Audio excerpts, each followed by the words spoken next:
तो last class में बेटा हमने पढ़ा था कि कैपिटल गेन जो है वो दो टाइप के होते हैं। एक शॉर्ट टर्म, एक लॉन्ग टर्म। एक छोटे मियाँ, एक बड़े मियाँ। तो शॉर्ट टर्म कब होगा अगर हम ये पता लगा ले तो उसके बाद हमेशा लॉन्ग टर्म होगा। तो when short term capital gain arises generally कि ये डिपेंड करता है कि असेट को कितने टाइम होल्ड करके ट्रांसफर किया। 36 मंथ्स जनरल लिमिट है। 36 मंथ्स के तक अगर आप असेट को होल्ड करके ट्रांसफर करते हैं तो शॉर्ट टर्म गेन होता है। अपार्ट फ्रॉम दैट अगर हम दूसरे असेट्स टाइप की तरफ जाए तो जो फाइनेंशियल असेट्स होती है उनके लिए 12 मंथ्स की ही लिमिट है। और इसके अलावा फिर आगे जाते हैं अपन तो अनलिस्टेड शेयर्स एंड सिक्योरिटीज के लिए भी, अनलिस्टेड शेयर्स के लिए ओनली 12 मंथ्स की 24 मंथ्स की लिमिट है। लैंड एंड बिल्डिंग के लिए भी 24 मंथ्स की ही लिमिट है हमको देखने को मिलती है।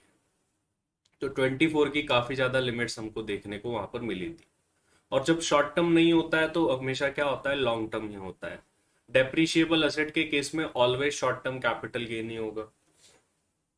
इसके बाद में हमने बात करी थी एक फॉर्मेट की। वो फॉर्मेट क्या हुआ करता था, वो फॉर्मेट क्या हुआ करता था उस पर बात करते हैं।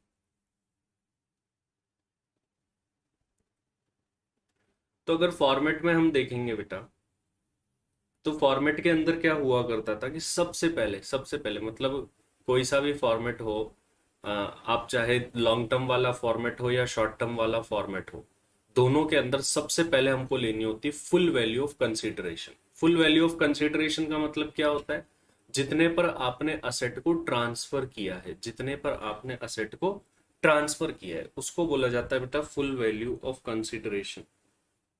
फुल वैल्यू ऑफ कंसीडरेशन बोला जाता है। तो जितने पे ट्रांसफर किया। अभी क्या होगा, आगे स्पेशल केसेस आएंगे जब हमको सोचना भी पड़ेगा कि फुल वैल्यू ऑफ कंसिडरेशन क्या लेनी चाहिए, ये भी सोचना पड़ेगा हमको, वो आगे देखेंगे अपन उस बात को। इसके बाद में बेटा फुल वैल्यू ऑफ कंसिडरेशन में से लेस हो जाते हैं एक्सपेंसेस ऑन ट्रांसफर। ट्रांसफर करने पर जो भी आपके खर्चे हुए वो लेस हो जाते हैं। उसके बाद में आ जाता है नेट सेल कंसिडरेशन। फिर इसमें से दो चीजें लेस हुआ करती थी, एक कॉस्ट ऑफ एक्विजिशन और एक cost of improvement. Cost of acquisition होती है जितने में आपने असेट को खरीदा, कॉस्ट ऑफ इंप्रूवमेंट अगर आपने कोई इंप्रूवमेंट वगैरह असेट में करवाए थे।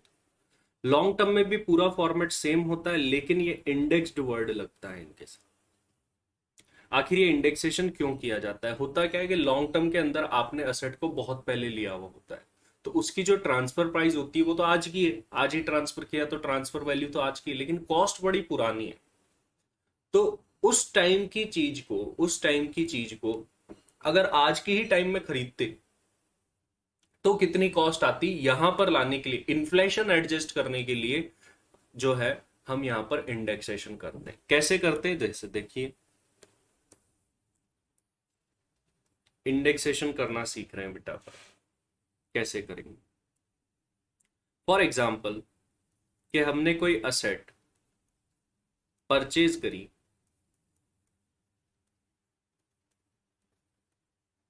2001 में 10 लाख रुपीज और ट्रांसफर करी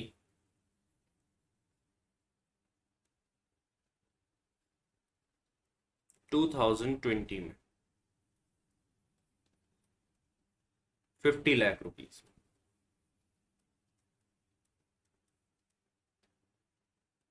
इसका हमको कैपिटल गेन निकालना है, तो कैसे निकालें। अभी हमको मेनली क्या सीखना है बेटा, इंडेक्सेशन कैसे करते हैं ये सीखना है अपन को, इसलिए अपन ये देख रहे हैं। तो सबसे पहले तो हम हमारे फॉर्मेट में क्या लिखते हैं, फुल वैल्यू ऑफ कंसिडरेशन, जो कि कितनी है 50 लाख, जितने पर असेट ट्रांसफर हो। इसमें से हम लेस कर देते हैं बेटा एक्सपेंसेस ऑन ट्रांसफर, जो कि कुछ भी नहीं है यहाँ पर, तो नील हो जाएंगे। उसके बाद में नेट सेल कंसिडरेशन आ जाता है, 50 लाख ही आ जाएगा। अब असेट 2001 में खरीदी थी और 2020 में बेच रहे हैं, तो इतना लॉन्ग टाइम पीरियड होल्ड करा है, तो लॉन्ग टर्म कैपिटल गेन ही होगा। तो इसलिए हम यहाँ पर क्या लिख रहे हैं, indexed cost of acquisition. Indexation word लगा रहे हैं। शॉर्ट टर्म होगा तो ओनली कॉस्ट ऑफ एक्विजिशन। तो हमारी जो कॉस्ट है वो 10 लाख रुपए है, अब इसका इंडेक्सेशन कैसे करें? तो देखिए बेटा, यहां पर क्या है, हर एक साल का गवर्नमेंट ने एक इंडेक्स नंबर दे रखा है जिसको हम कॉस्ट इन्फ्लेशन इंडेक्स बोलते हैं, CII शॉर्ट के अंदर। तो जिस साल में आप असेट को ट्रांसफर कर रहे हो, जिस साल में आप असेट को ट्रांसफर कर रहे हो, उसका इंडेक्स नंबर ऊपर आएगा, और जिस साल में एक्वायर करा था उसका इंडेक्स नंबर नीचे आएगा। जैसे मैं आपको बताऊं, तो 2020-21 का जो इंडेक्स नंबर है बेटा वो 301 है, और 2001 का जो इंडेक्स नंबर है वो 100। तो ट्रांसफर वाले ईयर का इंडेक्स नंबर ऊपर लिखते हैं। एग्जाम के अंदर बेटा इंडेक्स नंबर गिवन होता है, दिया हुआ होता है, और वैसे हम 2 4 5 6 याद भी कर लेंगे, लर्न भी कर लेंगे, ताकि मान लो बाय चांस कभी ना दे तो भी हम उस परिस्थिति में हो, सिचुएशन में हो कि हम लिख सकें। तो ट्रांसफर वाले साल का ऊपर आ गया, और जिस साल में एक्वायर करा उसका नीचे आ गया इंडेक्स। तो अब हम इसका इंडेक्सेशन कर लेते हैं। 10 लाख का इंडेक्सेशन करेंगे तो देखो बेटा कितना आता है।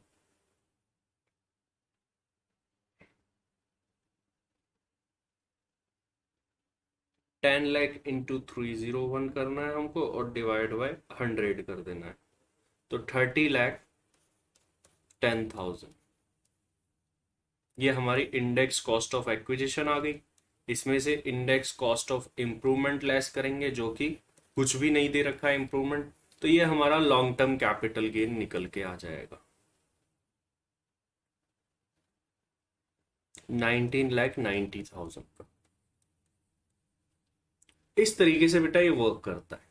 दिस इज द वे कि इस तरीके से इसका फॉर्मेट वर्क करता है। अभी अपन सीख रहे हैं इंडेक्सेशन कैसे करते हैं।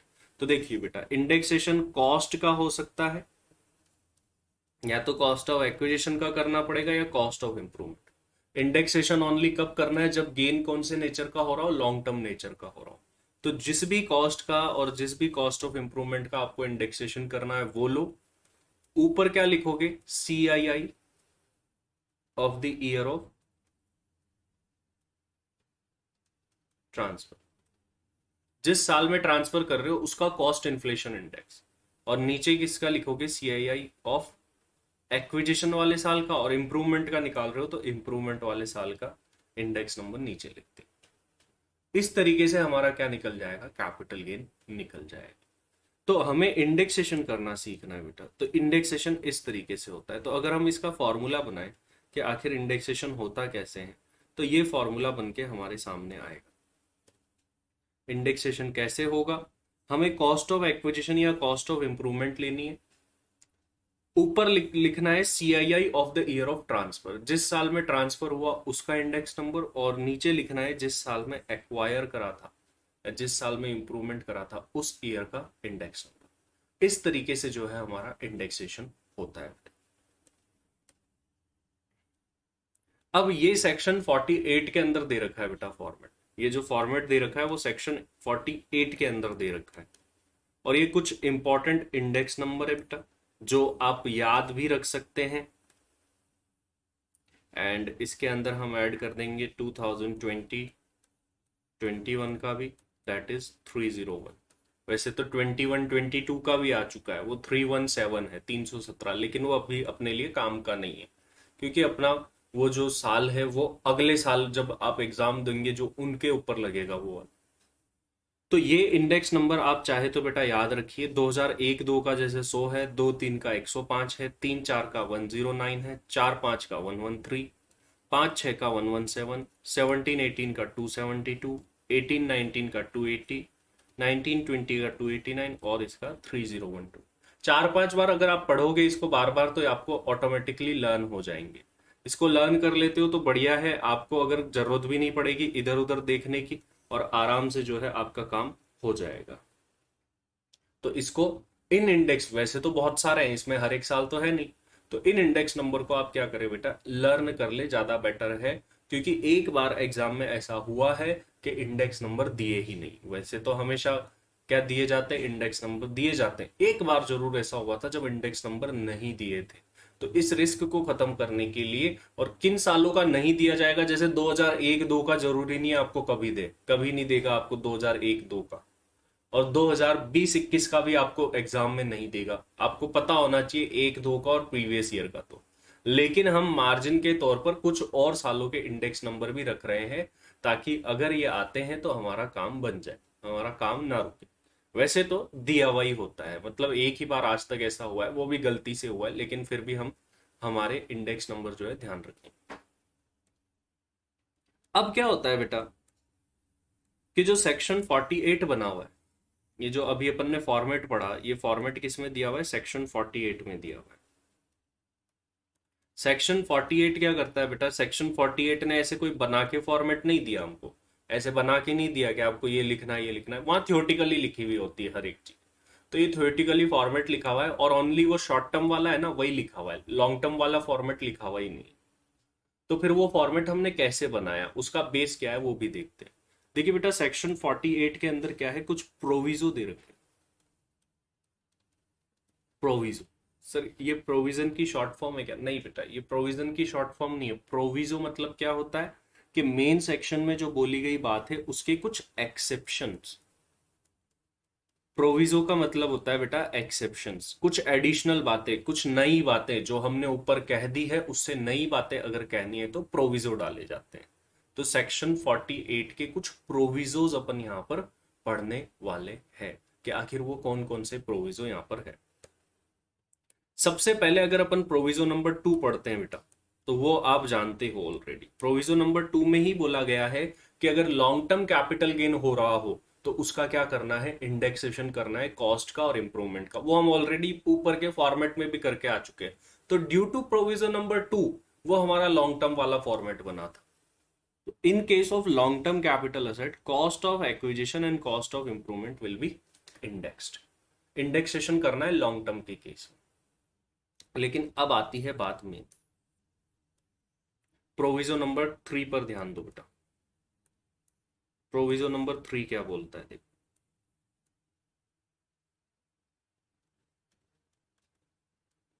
प्रोविजो 2 ने क्या बोला कि लॉन्ग टर्म कैपिटल असेट के केस में, भाई लॉन्ग टर्म कैपिटल असेट है मतलब उसको बेचने पर कौन सा होगा? लॉन्ग टर्म कैपिटल गेन होगा। जैसे किसी असेट को आपने 60 महीने तक रख लिया है तो उस असेट को क्या बोलेंगे? Long term capital asset. और उस पर जो गेन होगा उसको क्या बोलेंगे? Long term capital gain. तो लॉन्ग टर्म कैपिटल असेट को आपने 60 मंथ्स तक रख लिया तो इस पर जो गेन होगा वो लॉन्ग टर्म कैपिटल गेन होगा। और लॉन्ग टर्म कैपिटल गेन जब भी हो रहा हो तो आपको इंडेक्सेशन करना, ये बात बोली गई कि जहां लॉन्ग टर्म वहां इंडेक्सेशन। प्रोविजो नंबर 3 आता है पिक्चर में। प्रोविजो 3 ने ये बोला कि हम दो असेट ऐसी बता रहे हैं जिनके केस में आपको कभी भी इंडेक्सेशन नहीं करना। दो असेट ऐसी बता रहे हैं जिनके केस में कभी भी इंडेक्सेशन नहीं करना है। वो कौन सी है? बॉन्ड्स के केस में एंड डिबेंचर्स के केस। भाई लॉन्ग टर्म हो या शॉर्ट टर्म हो, वो तो है ही है, लॉन्ग टर्म हो शॉर्ट टर्म हो उस पर नहीं इंपैक्ट डाल रहे। हम क्या बोल रहे हैं कि शॉर्ट टर्म गेन हो तब तो वैसे भी इंडेक्सेशन नहीं होता। इन असेट्स पर अगर लॉन्ग टर्म कैपिटल गेन हो रहा है तो भी इंडेक्सेशन नहीं होगा।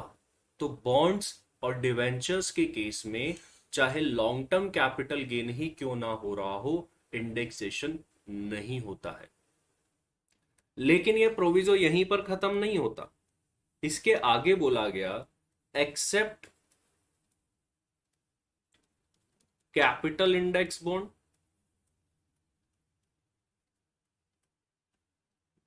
And sovereign gold bonds. अच्छा बेटा, आप ये सोच के बताओ मुझे, इंडेक्सेशन करना असेसी के पॉइंट ऑफ व्यू से फायदे की बात है या नुकसान की बात है? अगर इंडेक्सेशन होता है तो असेसी के पॉइंट ऑफ व्यू से फायदे की बात है या ये नुकसान की बात है? ये फायदे की बात है बेटा, वेरी गुड। ये फायदे की बात है, क्योंकि जब हम इंडेक्सेशन करते हैं तो हमारी कॉस्ट बढ़ जाती है, और कॉस्ट बढ़ जाती है तो हमारा कैपिटल गेन क्या आता है? कम आता है। ठीक है, कैपिटल गेन क्या आता है? कम आता है। तो इंडेक्सेशन अगर हो रहा है तो असेसी के पॉइंट ऑफ व्यू से, अगर हम असेसी है तो हमारे पॉइंट ऑफ व्यू से ये फायदे की बात है बेटा। तो लेकिन यहां पर क्या बोला, बॉन्ड्स के केस में और डिवेंचर्स के केस में इंडेक्सेशन नहीं करना, लेकिन दो ऐसे बॉन्ड बोल दिए जिनके केस में करना है। जैसे आपको ऐसे पूछे बॉन्ड के केस में इंडेक्सेशन होता है क्या, बोला नहीं होता। बोला अगर सोवरजन गोल्ड बॉन्ड्स या कैपिटल इंडेक्स बॉन्ड हो तो फिर हम बोलेंगे होता है। बोला आपने पहले कहाँ बताया कि इनका है। दो ही ऐसे बॉन्ड है जिनके केस में इंडेक्सेशन होगा, गवर्नमेंट इसको प्रमोट करना चाहती होगी। गवर्नमेंट का इंटेंशन क्या होगा कि ये दो बॉन्ड्स पर इंडेक्सेशन का बेनिफिट दो, ताकि असेसी अट्रैक्ट हो, असेसी अट्रैक्ट होके इनको खरीदेगा क्योंकि उसको इंडेक्सेशन का बेनिफिट मिल रहा है इनके ऊपर। तो इंडेक्सेशन जब करेगा तो उसका गेन कम आएगा। तो ओवरऑल प्रोविजन क्या बना, प्रोविजो नंबर 3 क्या बोलता है देखो। प्रोविजो का मतलब होता है एक्सेप्शन, भाई ऊपर जो बातें बोल दी उससे कुछ अलग बातें बोलेगा यहाँ पर। तो इसी कड़ी में सबसे पहले तो proviso number 2, sir proviso number 1 कहाँ गया, सवाल ये भी आता है। बेटा that is different thing. Proviso number 1 पर हम सेपरेटली बात करेंगे, हालांकि वो मॉड्यूल में है नहीं आपके इंटर लेवल पर, फिर भी आई विल चेक क्या डाला है कि नहीं, तो वो उस पर सेपरेटली बात करेंगे अपन प्रोविजो नंबर 1 पर। बेटा डायरेक्टली हमने स्टार्ट करा प्रोविजो नंबर 2 से। प्रोविजो नंबर 2 क्या बोलता है कि लॉन्ग टर्म कैपिटल असेट के केस में आपको क्या करना है, इंडेक्सेशन करना है। ये बात बोली बस, सिंपल सी बात, कॉस्ट ऑफ एक्विजिशन का भी और कॉस्ट ऑफ इम्प्रूव। वहीं इसी कड़ी में प्रोविजो नंबर 3 आता है, और प्रोविजो नंबर 3 आके क्या बोलता है, रुको रुको, बॉन्ड्स के केस में और डिबेंचर्स के केस में इंडेक्सेशन नहीं करना है। बॉन्ड्स के केस में एंड डिबेंचर्स के केस में इंडेक्सेशन नहीं करना है। You need not to do indexation in case of bonds and debentures. हाँ, अगर कैपिटल इंडेक्स बॉन्ड हो और सोवर्जन गोल्ड बॉन्ड हो तो कर लेना, कैपिटल इंडेक्स बॉन्ड हो और सोवर्जन गोल्ड बॉन्ड हो तो कर लेना, वरना मत करना कभी भी। ये बात बोली गई है बेटा बॉन्ड्स और डिबेंचर्स के लिए प्रोविजो नंबर 3 के अंदर। इसके बाद में जो काम का प्रोविजो होता है बेटा वो होता है प्रोविजो नंबर 6। प्रोविजो नंबर 6 क्या बोलता है देखो बेटा, प्रोविजो नंबर 6 क्या बोलता है।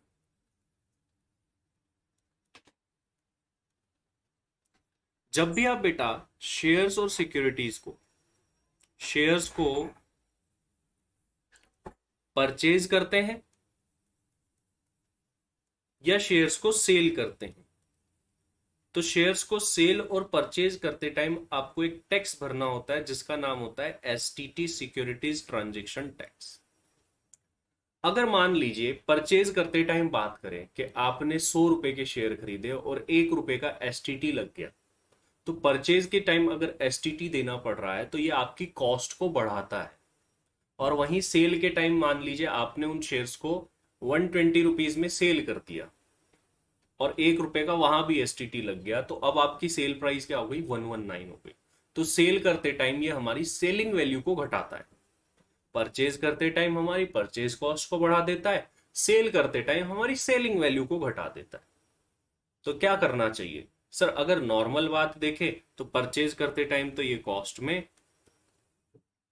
ऐड हो जाना चाहिए, और सर जब सेल करते हैं तो जो सेल वैल्यू है उसमें से लेस हो जाना चाहिए।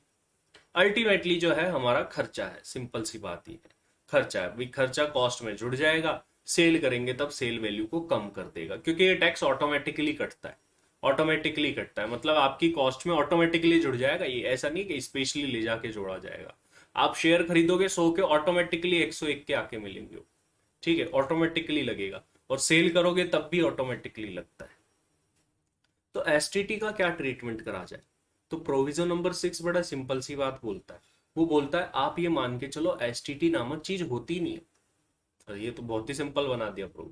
हाँ ये सिंपल है, लेकिन हमारा दिमाग उल्टा काम करता है ना, आपको क्वेश्चन में दे दे इसने तो एसटीटी पे करा, ओह खर्चा है, लेस करो खर्चे को, ओ सेल करते टाइम करा, ये तो एक्सपेंस ऑन सेल हो गया, लेस करो। कुछ नहीं करना है, एसटीटी चाहे परचेज के टाइम पे करा हो या एसटीटी सेल के टाइम पे करा हो, सिक्योरिटीज ट्रांजैक्शन टैक्स का कोई ट्रीटमेंट नहीं करना है, ना उसको ऐड करना है ना उसको लेस करना है। एसटीटी नामक चीज होती नहीं है कैपिटल गेन के अंदर, ये मान के चलना है। सिक्योरिटीज ट्रांजैक्शन टैक्स नामक कोई चीज नहीं होती। तो प्रोविजन नंबर 6 ने मना कर दिया कि ना तो आपको इसको कॉस्ट में ऐड करना है और ना ही आपको इसको सेलिंग प्राइस में से लेस करना है, आपको एसटीटी का कोई ट्रीटमेंट करना ही नहीं है। एट द एंड सिंपली इन्होंने ये बोल दिया। आइए बेटा प्रोविजन नंबर 6 पढ़ते हैं।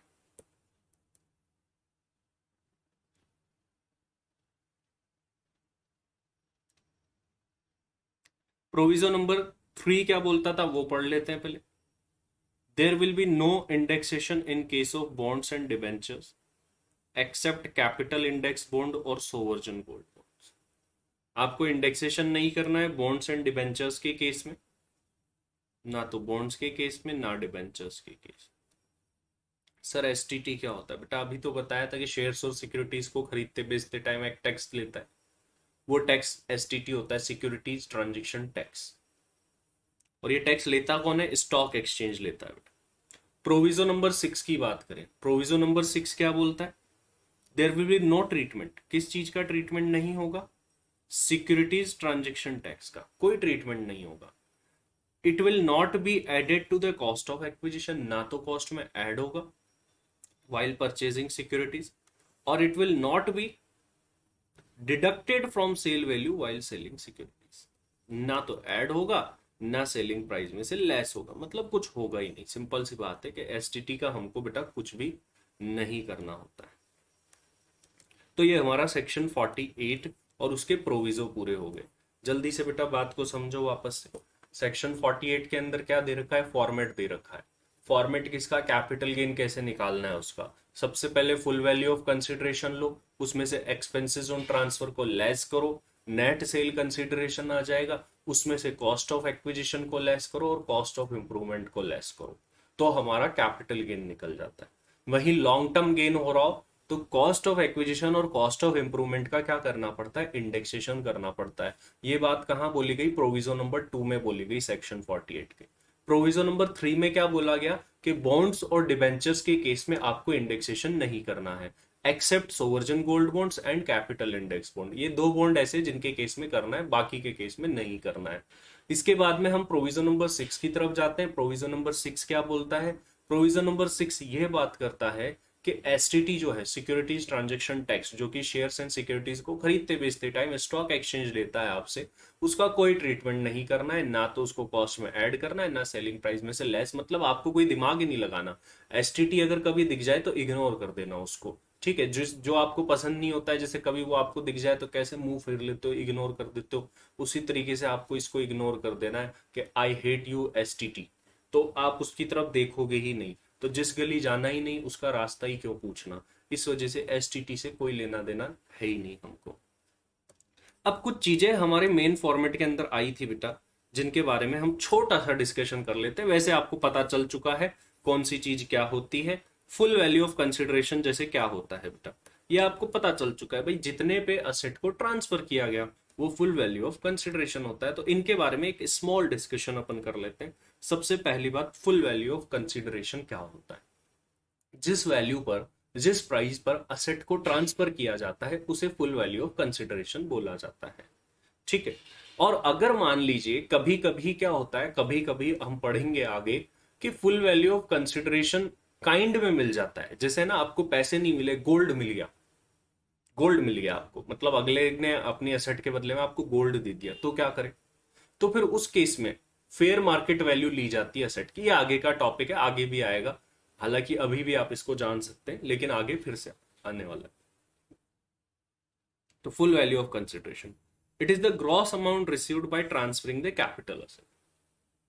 If full value of consideration is received in kind, then it will be the fair market value. अगर काइंड में मिल रहा है तो ये फेयर मार्केट वैल्यू जो है आपको लेनी होगी।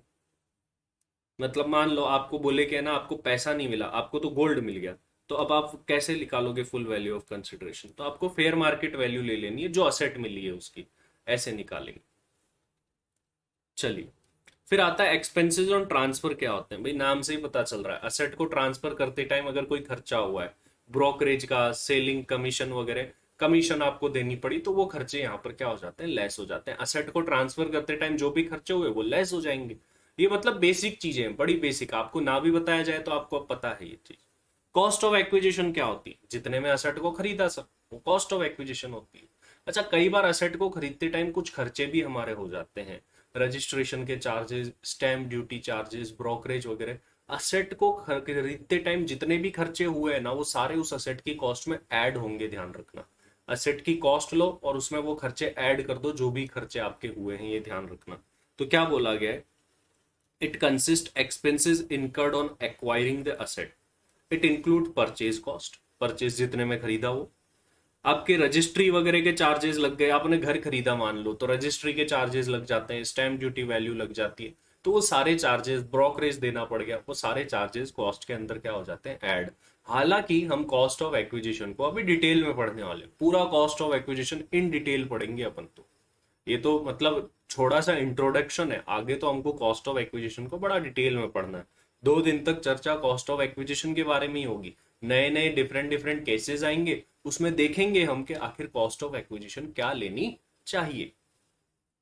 एंड एट द एंड बात आती है कॉस्ट ऑफ इंप्रूवमेंट की। तो असेट में जो भी इंप्रूवमेंट कराया है भाई आपने, रिपेयर मेंटेनेंस मरम्मत कराई है, उसको कॉस्ट ऑफ इंप्रूवमेंट बोला जाता है। लेकिन एक पॉइंट टू बी नोटेड कि कॉस्ट ऑफ इंप्रूवमेंट कौन से नेचर की होनी चाहिए, कैपिटल। अगर आप रेवेन्यू नेचर का इंप्रूवमेंट करा रहे हो, जैसे घर पे पेंट करवा लिया, बिल्डिंग पे पेंट कराया, रेवेन्यू नेचर है, नहीं मिलेगा उसका डिडक्शन। लेकिन बिल्डिंग में एक नए रूम का कंस्ट्रक्शन करवा लिया तो मिल जाएगा। एक रिंग है मान लीजिए, एक रिंग के ऊपर आपने पॉलिश करवाई, रेवेन्यू नेचर है। लेकिन रिंग के अंदर डायमंड लगवा दिया आपने, कैपिटल नेचर है, उसकी जो है कॉस्ट ऑफ इंप्रूवमेंट के रूप में डिडक्ट कर सकते हो। तो ध्यान रखो, कॉस्ट ऑफ इंप्रूवमेंट तभी डिडक्ट होगी जब आपने जो खर्चा किया है उसका नेचर क्या है, कैपिटल नेचर है, रेवेन्यू नेचर के खर्चे नहीं होंगे। आपने मान लीजिए घर, कल को घर में नल खराब हो गया, आपने नल की फिटिंग करा दी, नया नल लगवा दिया, एक ऐसे कोई खर्चे कैपिटल नेचर का होना चाहिए खर्चा, ठीक है। और जनरली आपको सीधा सीधा दिया हुआ होता है यहाँ पर इंप्रूवमेंट, इतना दिमाग नहीं लगाना पड़ता इंप्रूवमेंट वगैरह में। तो हमने जान लिया, और पहले भी आपको पता था वैसे तो, कि फुल वैल्यू ऑफ कंसिडरेशन क्या होता है, और उसके बाद में हमने देखा कि आपकी expenses on transfer, cost of acquisition और कॉस्ट ऑफ इम्प्रूव। एक छोटी सी बात यहां पर आ रही है, लेकिन इसको आप तभी समझ पाएंगे जब आप आगे के कुछ प्रोविजंस पढ़ लेंगे। हालांकि मैं आपको ये लाइन अभी भी पढ़ के बता देता हूं। 1 अप्रैल 2001, 1 अप्रैल 2001 से पहले जो भी आप इंप्रूवमेंट करवाते हो, जो भी इंप्रूवमेंट कराया हो आपने, वो इग्नोर करने हैं। अब लेकिन वो इग्नोर क्यों करने हैं, ये कब पता चलेगा, जब अपन एक प्रोविजन पढ़ेंगे कॉस्ट ऑफ एक्विजिशन का, जो अगले प्रोविजन आ रहे हैं वहां पर जब पढ़ लेंगे तो फिर वापस आएंगे यहाँ पर, फिर इसको समझ पाएंगे। अभी के लिए आप इतना याद रख सकते हो कि 1 अप्रैल 2001, क्योंकि यहीं से इंडेक्स नंबर शुरू हो रहे हैं, इससे पहले के इंडेक्स नंबर है ही नहीं हमारे पास। तो 1 अप्रैल 2001 से पहले कोई भी इंप्रूवमेंट कराया हो तो उसको इग्नोर कर देना है।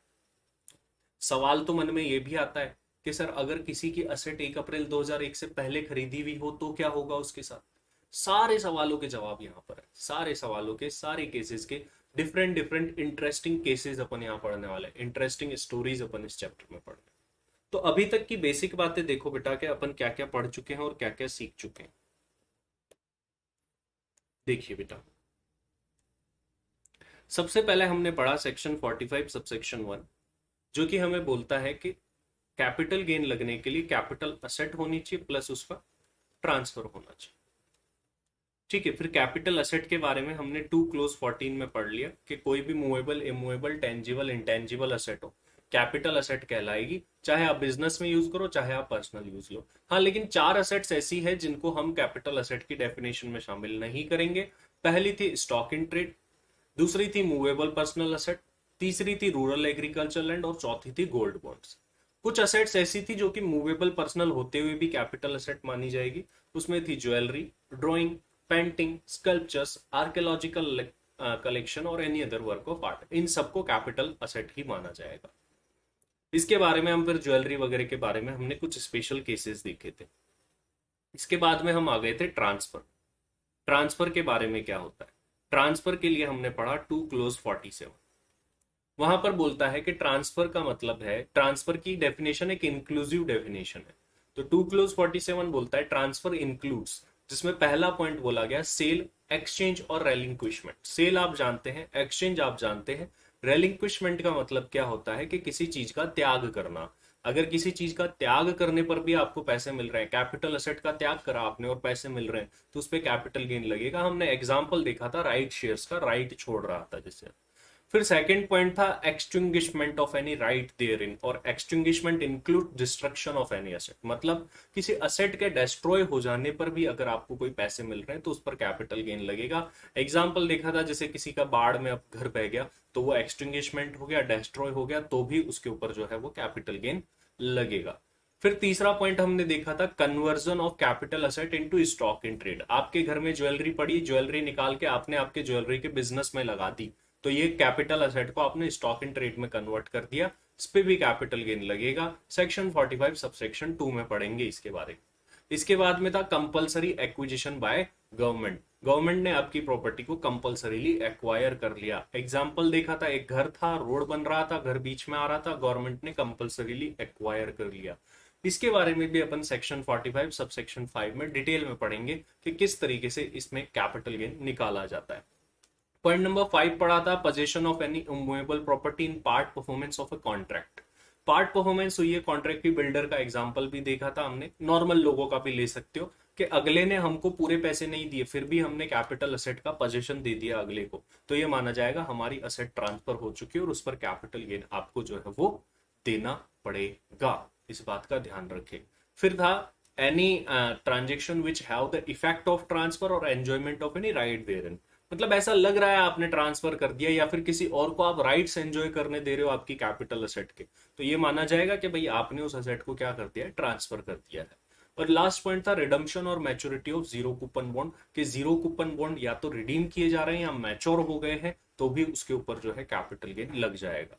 इसके बाद में हमने क्या देखा था, इसके बाद में जब अपन नेक्स्ट स्टेज पर गए थे तो लॉन्ग टर्म शॉर्ट टर्म देखा था जो अभी अभी अपन ने डिस्कस किया है।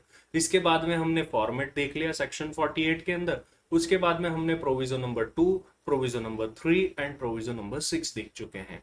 उसके बाद में हमने देखा फुल वैल्यू ऑफ कंसिडरेशन क्या होता है, जो कि हमारे फॉर्मेट में देखने को मिला था। तो जिस वैल्यू पर असेट ट्रांसफर की जाती है वही फुल वैल्यू ऑफ कंसिडरेशन होता है। एक्सपेंसेस ऑन ट्रांसफर देखें, जो भी खर्चे ट्रांसफर के टाइम हुए उन्हें एक्सपेंसेस ऑन ट्रांसफर बोला जाता है।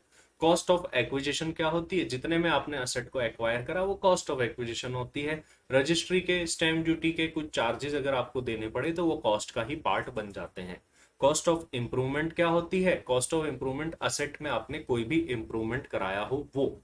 अब वो कॉस्ट ऑफ इंप्रूवमेंट जो है कैपिटल नेचर की होना जरूरी है। इसी के साथ साथ एक और बात पड़ी जिसको हम आगे जाकर के समझेंगे कि 1 अप्रैल 2001 से पहले अगर हमने कोई भी इंप्रूवमेंट कराया हो तो वो आपकी कॉस्ट इंप्रूवमेंट के रूप में लेस नहीं होगा। क्यों नहीं होगा वो अपन बाद में देखेंगे। यस बेटा, यहां तक की बात क्लियर है क्या? यस और नो जल्दी से बताइए, किसी का कोई भी सवाल है तो बताइए।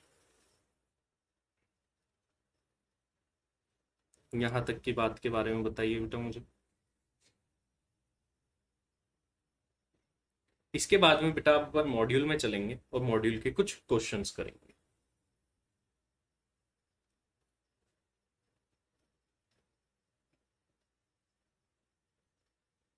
मॉड्यूल के कुछ क्वेश्चन कर लेते हैं बेटा अपन।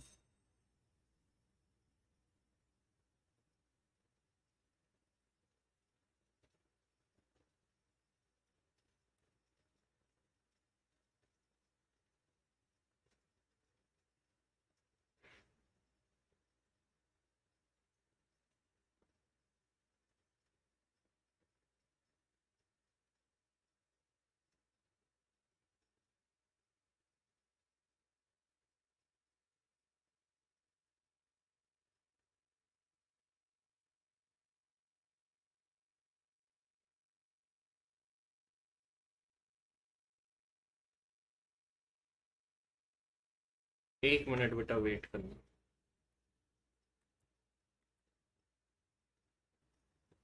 यस बेटा, तो आपको ये मॉड्यूल दिख रहा होगा यहाँ पर।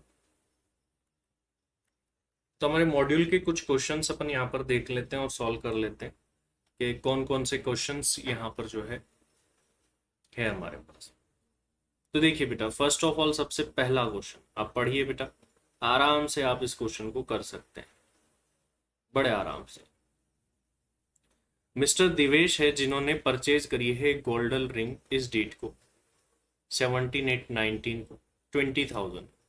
1/5/2020 को इन्होंने डायमंड लगवाया इसके अंदर 25,000 रुपए का, और 1 अगस्त 2020 को इन्होंने सेल कर दी 80,000 रुपीज में यार। और हमको कैपिटल गेन निकालना है। कैसे निकालेंगे? हमारा फॉर्मेट को फॉलो करो। सबसे पहले तो देखो नेचर ऑफ कैपिटल गेन क्या है। कैपिटल गेन का नेचर आपको देखना पड़ेगा सबसे पहले तो सबसे पहले आप क्या करेंगे बेटा, नेचर ऑफ कैपिटल गेन देखें। अच्छा, दूसरे पेज पर नहीं जाए, मैं आपको यहीं पर बता देता हूं। तो नेचर देखो बेटा क्या है। नेचर अगर आप देखेंगे बेटा तो लॉन्ग टर्म या शॉर्ट टर्म क्या है। सर 2019 में खरीदा, 2020 में तो बेच ही दिया, तो नेचर क्या हो रहा है? नेचर तो क्या हो रहा है? Short term.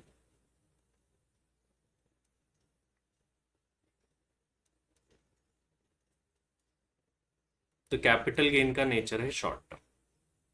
फिर उसके बाद में बेटा फुल वैल्यू ऑफ कंसिडरेशन लिखेंगे। तो फुल वैल्यू ऑफ कंसिडरेशन देखो कितने में असेट को ट्रांसफर किया है वो देखो बेटा। असेट को कितने में ट्रांसफर किया है वो देखो। तो सर असेट को ट्रांसफर किया है 80,000 रुपीज में।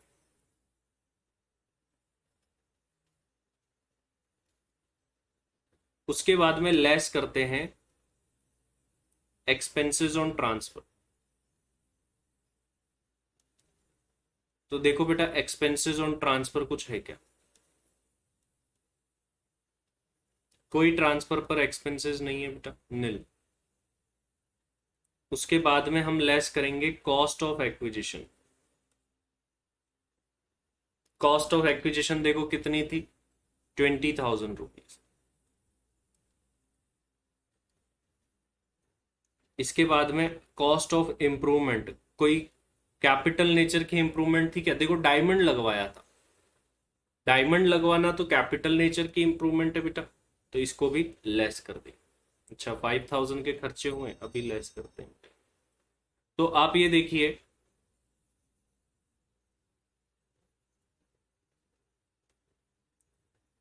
कि हमारा इंप्रूवमेंट कितने का हुआ था। इंप्रूवमेंट हमारा जो है बेटा वो 25,000। शॉर्ट टर्म कैपिटल गेन निकाल दीजिए बेटा, 30,000 का शॉर्ट टर्म कैपिटल गेन हो जाएगा। ये था इस क्वेश्चन। ये क्लियर है बेटा पहला क्वेश्चन आपको? ये 30,000 का हमारा शॉर्ट टर्म कैपिटल गेन।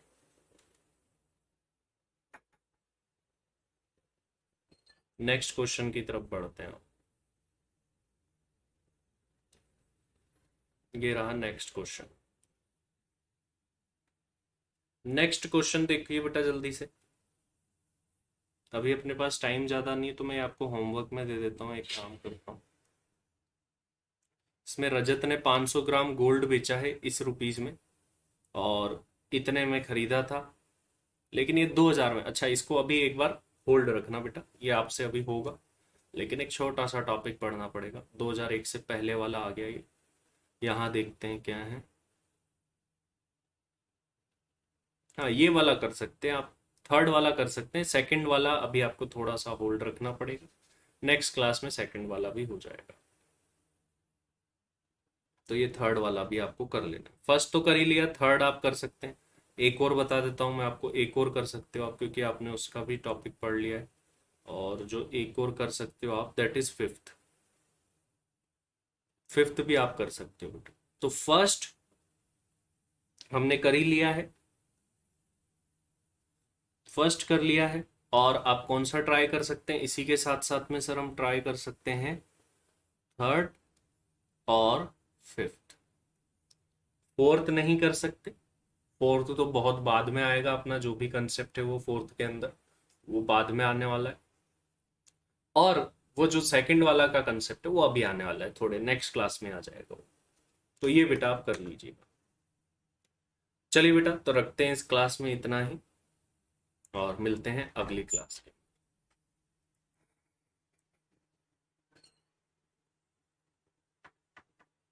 तो आज के लिए इतना ही, thank you very much, bye bye.